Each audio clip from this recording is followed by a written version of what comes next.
don't know about you guys, but I am starting to think about or dream about spring and warmer weather and getting my garden started. But it is currently 0 degrees outside, and I only have one garden box built so far. We've got to do a lot of planting outside, but that one box is currently buried under snow.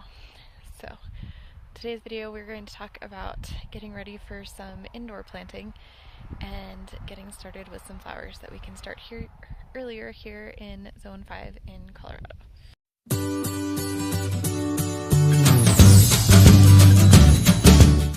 Hello, welcome to Hands On Family. I'm Miss Amanda and I am so glad to have you here today. As you saw in the intro, it has been cold and snowy here, and we're definitely dreaming of warmer weather and spring, and today's video is all about getting ready to start seeds indoors. This is not the time for us in Zone 5 to be starting our actual plants or vegetables or any of that kind of stuff, but it is time to start some of the flowers, which I didn't realize last year, and I started them too late, and so it was a really long time before we actually had some pretty flowers. So I'm going to share with you guys some of the supplies, some of the process that I go through to get ready for planting, as well as we'll plant some flowers. So here we go.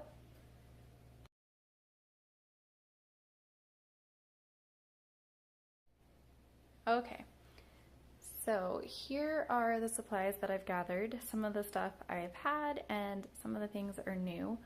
All the seeds that are here on the counter are the new seeds that I picked up this year from the dollar store.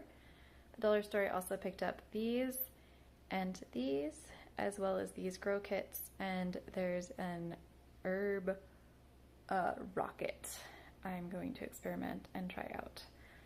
This container here is how I store my seeds. They are all stored in a Ziploc bag by type, so they're easy to find. I also got some clear plastic cups and some foam cups because I like starting seeds in those. I like doing some in the clear cups because then my kids can see the roots and stuff growing. This is the fertilizer that I use to start my seeds. It's called Fast Start, and it's Joby's Organics. I am not sponsored on any of this. And then my favorite soil to use is this Jiffy Natural and Organic Seed Starting Soil. I tried several different soils last year, and that was my favorite one out of all the ones that I chose. Okay.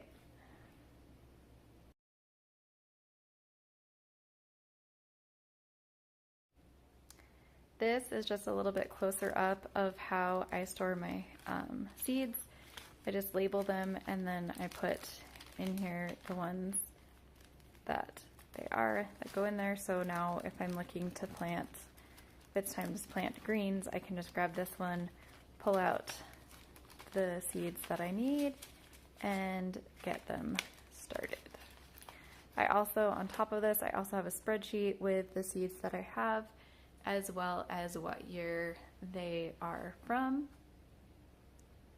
And then to go along with that, I use a calendar each year, and I take and plant, this is for March of this year, and I take and write out what I have and when it needs to be started, because some need to be started 9 weeks before, some need to be started 8 weeks before, some need to be started 6 weeks before, and sorry, it's not focusing very well. That's what those numbers are in the bottom, is just telling you how many weeks we are out from our last frost date and when we can plant.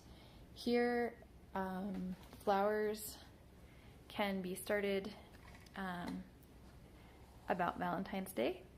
So that's why we're getting ready to start these flowers. We're starting a little bit late.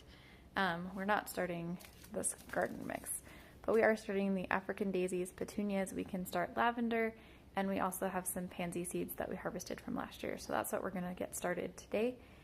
And then the fruits and vegetables and stuff are usually around St. Patrick's Day. So we are again in Zone 5. So Valentine's Day for flowers and St. Patrick's Day for most of the other vegetables. but I do use a calendar just to make it easier so I can know exactly when things can be planted.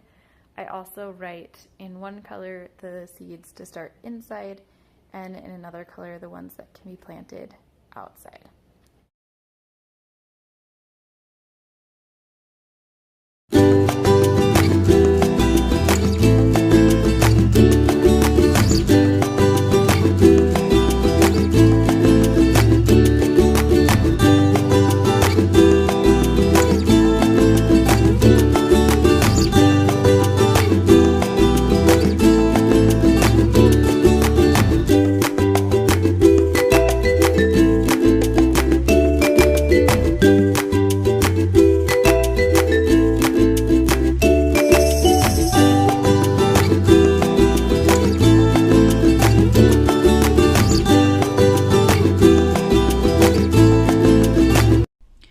We are so grateful to have you here, and we will see you next week.